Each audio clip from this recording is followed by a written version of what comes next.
Annabelle, it's 6:30. The Hutchinsons will be here at 8. You invited them. You can't possibly go for a jog now and be back in time to prepare everything. I can, and I will. Only be 20 minutes. Not jogging a marathon, you know. You're doing this on purpose, aren't you, to spite me? Doing what on purpose? Running away from your domestic responsibilities. Jogging away, you mean? Jogging is a waste of time and energy for a woman of your years. You'd be better off doing something more suited to your talents. In the kitchen, you mean? If you like, for the moment, yes. You'd be better off, you mean? Can't you be reasonable? Right. Well, the dinner is set. Be ready and on the table at 8 o'clock sharp. Annabelle, anything can happen to a woman jogging alone. You might fall over and hurt yourself, or worse still, be attacked by a raving lunatic. Twice in one night. Don't think that's very likely, do you?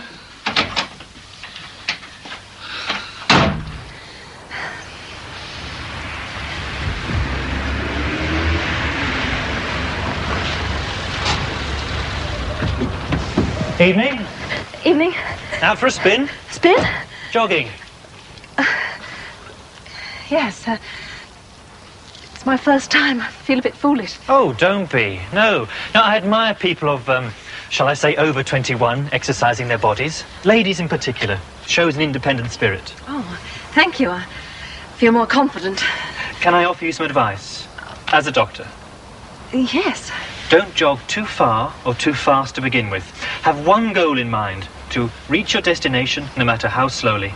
You'll find it will pay dividends. I'll remember that, and thank you for your advice. Enjoy yourself. That's the key. Bye. Bye. Oh, a belated Happy New Year.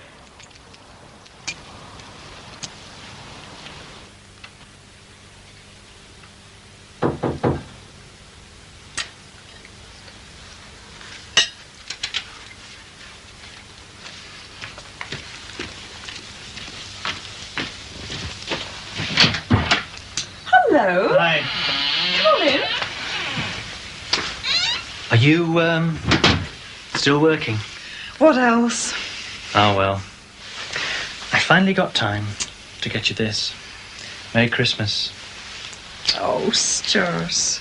You shouldn't have. Oh, isn't that beautiful? I didn't quite know what to get you. It was a toss-up between that or a grass cutter. But I couldn't quite visualise you with a whopping great lawnmower dangling round your neck. Oh, Stuart, that's lovely. Will you put it on? Oh, yes. Yeah. Now, Oh. let's see. Oh, blimey, to think I wanted to be a brain surgeon. You got it?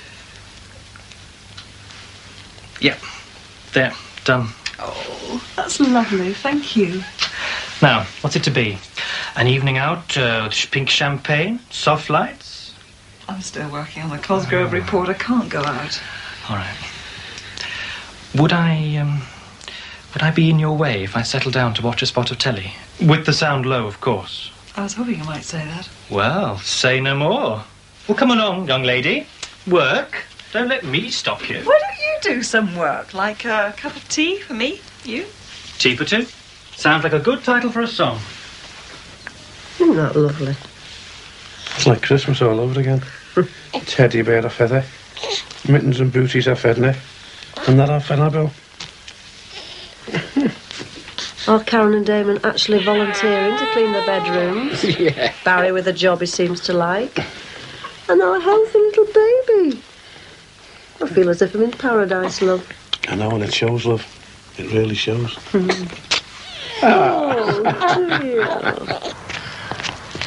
An hour and 10 minutes you've been out. You said you'd be back in 20 minutes. Oh, I'm sorry. Well, what happened? Where did you jog to, Land's End? I ran further than I intended. Had to walk back. Well, I ran the last 100 yards. I didn't like the look of the dog that was following me. Didn't you hail a taxi? In the woods. Don't be silly, Paul. I think it's you, the one that's being silly, Anna. Or more cunning than I give you credit for. Here am I, slugging away in the kitchen like a navvy over soup and Lord knows what else, and you're out for an evening stroll. You've been against this dinner party from the word go, haven't you? Will you stop brandishing that ladle before you do me an injury? You really are a pain at times, you know that. Do you know, I think jogging agrees with me. I feel quite fit, even after just one run. Well, you look as though you've been bounced around the ring by giant haystacks. Now, will you get a move on? It's 7:40. The Hutchinses are due here in 20 minutes. I think I've been using muscles I didn't even know I had. Well, now use them just one more time. Mount the stairs. Will you stop fussing? Oh, good. Oh, blast. It's them. The Hutchinsons are here now. What are we going to do? Oh.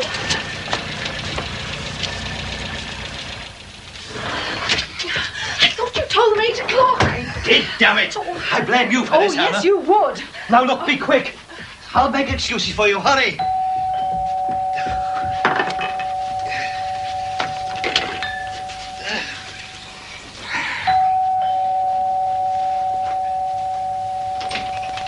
Good evening.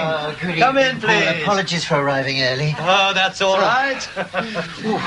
Annabelle and I are always ready for the unexpected.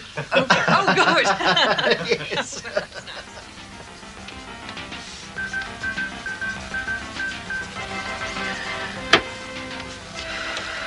News bulletins.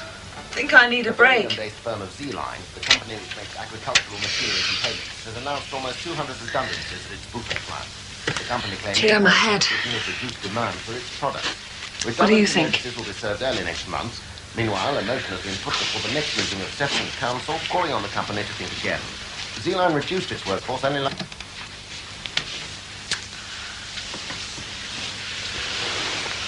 Hey, I was watching that. No, you weren't. You were fast asleep. I think that's all you come round here for, to fall asleep on my sofa. Not true, I swear. Finished? No, not yet. You look as though you need a shoulder to lean on. Pour out your troubles. That obvious, is it? Cosgroves? Yeah.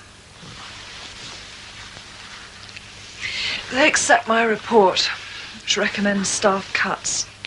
It's probable that Jonathan McCabe, he's their regional financial director, will be replaced by a whiz kid from the takeover company. Why should this McCabe person worry you? Well, sentencing someone to the dole queue isn't exactly something I can take lightly. I know many a doctor who doesn't relish telling a patient he's got X amount of weeks or months to live, but they accept it. Part of their profession. Yeah, I'm talking about a man losing his job. You're talking about life and death, literally. A doctor must try and immunise himself against any personal feelings towards a patient, no matter how hard that may be, as you must do concerning McCabe. Yeah. The problem is I've already involved myself on a personal level. He's been really kind to me, helpful. I consider him a friend. Well, now I understand your dilemma. So tell me, how does one tell a friend his services may no longer be required? Oh, yes, I've always been interested in astronomy. I'm sure it's a fascinating subject. Have you any enlightening thoughts on the universe, Annabelle? Oh, no. I prefer to keep my feet firmly on the ground. Well, if you've finished, I'll take your plates. Delicious, Thank you. Of course, astronomy isn't my sole pastime, is it, Sarah? No, Malcolm, you're a man of many hobbies. Annabelle's just taken up a hobby which she may deeply regret later. Oh, what is it? Oh, I'm sure you wouldn't be interested. It's jogging, actually. I thought that might amuse you. Well, jogging is our favourite means of relaxation. Really? Yes, Sarah and I love jogging together. We jog 3 or 4 times a week. Do you really? Do you accompany Annabelle, Paul? Well, No. Paul thinks jogging is silly. No, to be fair, I never quite put it in those terms. So you didn't see yourself donning shorts and tracksuits, Paul? Well, no. No, not really. Oh, but power to those who do. Well, in fact, it was through jogging I met Sarah. She was jogging one way and I the other. But it wasn't too long before I decided to run her route. He was shy at first. True, but, well, I divorced my wife a year or so later, and we tied the knot shortly afterwards. Yes, one thing about jogging, one never knows who one will meet round the next corner. Good God. Tell me, Malcolm, why did you begin jogging at such a late stage? Well, my first marriage was going through a very bad patch. I needed to get out of the house to breathe fresh air. And I did. A very beautiful breath of fresh air. Oh, how romantic. Pity you don't like jogging, Paul. 2 pairs of feet are better than one. Well, I might give it serious thought. I'm sure Annabelle would welcome company. Anyway, to change the subject, about petrochem, Malcolm. One moment, Paul. Now, tell me, Annabelle, how long have you been jogging? I mean, what stimulated you to jog? Where do you jog? Now, do tell us all about it. Well, Come on, Karen, give us a look. Well, don't push. Hey, you two. Good job we don't have a new baby every day. I tremble at the thought, love. Oh, Karen's right. She's going to sleep. Damon, get your big head out, lad. Just think, I was once like her, all little soft and cuddly. Yeah, and you grew up big, soft and stupid. Oh, ha, ha.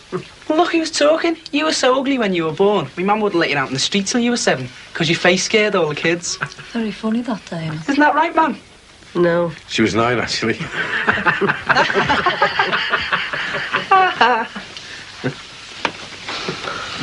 Didn't you hear Harry Cross knock? Harry Cross, lad. He was knocking on the door, went away shouting. He said if you don't keep the noise down, his phone is busy. Are you off now? Yeah. You all right, lad? Yeah, I'm sound, Dad. Keep in touch, love. Yeah, I will. I hope everything works out okay for you, Barry. Yeah, it's hard, It will. I'm glad you got a job you like. Thanks, Cam. Well, I'd just like to say, I'm glad everything's worked out all right for everyone. No need to say anything, is there? As long as you're happy and we're happy, that's all that matters, eh, lad? Yeah, thanks, brother. I want a proper goodbye.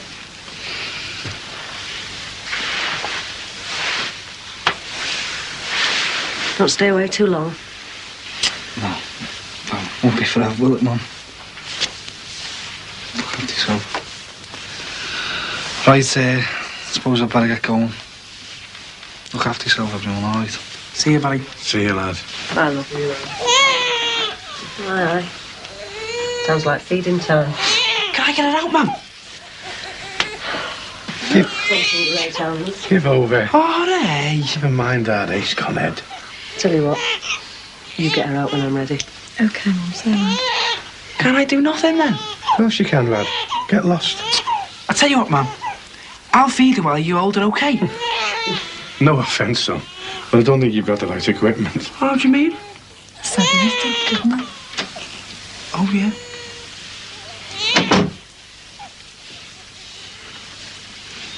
Hey.